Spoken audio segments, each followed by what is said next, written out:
A prisoner in Siberia, a butterfly in a cocoon. I'm super excited to bring you this timely episode where we're going to take a look at freedom. Welcome back to the Morning Mindfulness series. I'm Gila Ross, host of the Power Up podcast, where we share short, relatable ideas that upgrade and impact our everyday lives.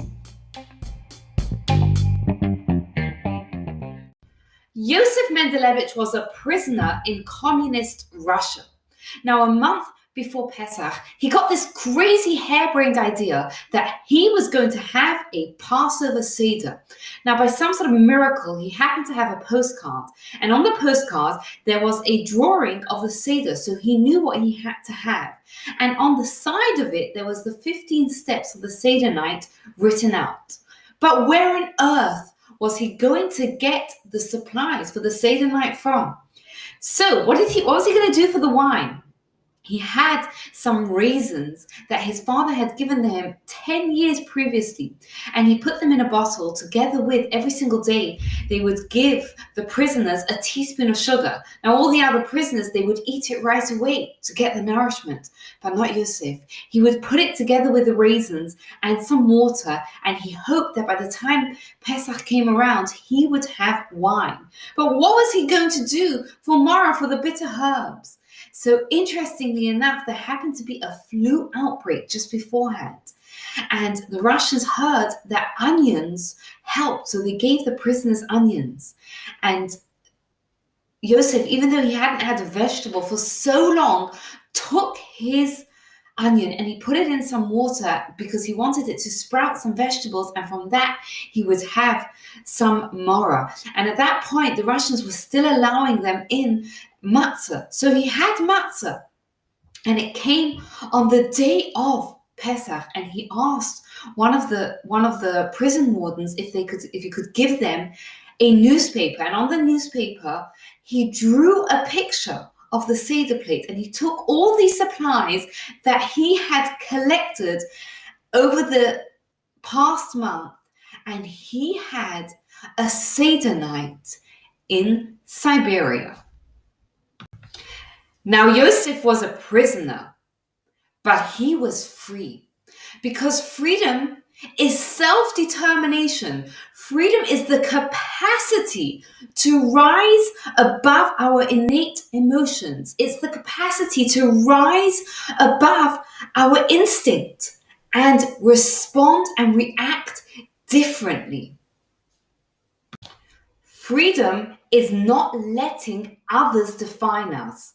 If you think about it, the Jews in Egypt, they could have been filled, when they came out of Egypt, they could have been filled with hatred, with anger, with thoughts of revenge, but they became free when they chose to sing praise to God from taking them out of Egypt. And perhaps this is one of the deeper meanings of a blessing that we say every single morning. In the morning, we wake up and we stretch. We recognize that while we are asleep, we don't have full control of our bodies. We don't even have full control of our thoughts. We have involuntary dreams, but we can't control our thoughts or our body when we are asleep. So when we wake up in the morning and we stretch and we move our body, we say a thank you, a blessing, thanking God who releases the bound. And on the physical level, it's amazing. If we think about how many muscles are involved in moving, even the mere act of a smile, 40 muscles it takes to smile. But on a deeper level, we're recognizing that emotionally, we have the capacity to be free. Yes, in life, it is normal to feel fear, to feel frustration. But as we saw from the story of Yosef, we don't need to let it imprison us. Interestingly enough, are there ever occasions where imprisonment, where feeling trapped can be a good thing? Let me share with you a story, a parable, and then you can answer that question. So there was once a little boy, and he was raising a little caterpillar, and he watched this caterpillar, and every day he fed it, and he really, really liked this caterpillar. And then he watches as the caterpillar spins a cocoon around itself, and he watches this cocoon, and he could see that within it, the butterfly, obviously it's at this point it's becoming a butterfly already, is struggling to get out. And the boy feels so sorry for this poor little butterfly that he says, you know what I'm going to do is I am going to help this butterfly come out of its cocoon. And he takes the scissors and he cuts it open so that the butterfly can get out and won't have to fight and struggle to get out. But what he sees that the butterfly, when it comes out, is misshapen. The wings are not in proportion to the body, and it just doesn't seem right. It doesn't seem able to fly. And the boy thinks, you know what? Maybe over time, the butterfly will grow, it'll develop the ability to fly, but it never happens. And the boy soon realizes, why does it never happen? Is because how does the butterfly develop the ability to fly?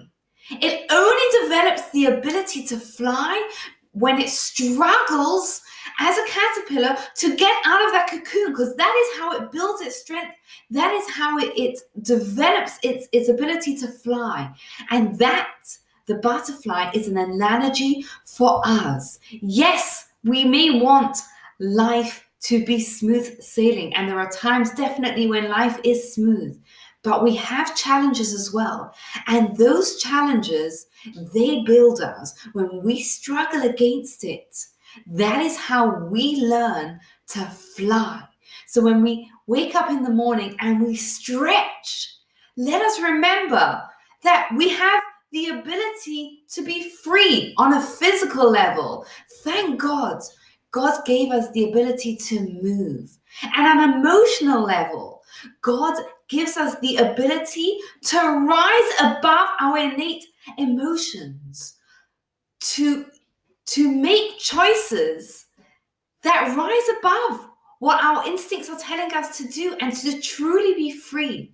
And if we are going through challenges that we feel are trapping us and restricting us, we can use this time and this blessing to pray to God that just like the butterfly learns to fly from struggling to get out of the cocoon, that we use our challenges to help us fly.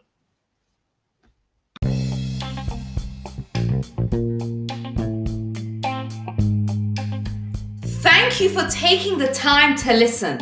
I'd love to hear your thoughts and your feedback. What does freedom mean to you? You can get in touch with me. You can find me on Instagram at Gila Ross. Thank you and have a wonderful day.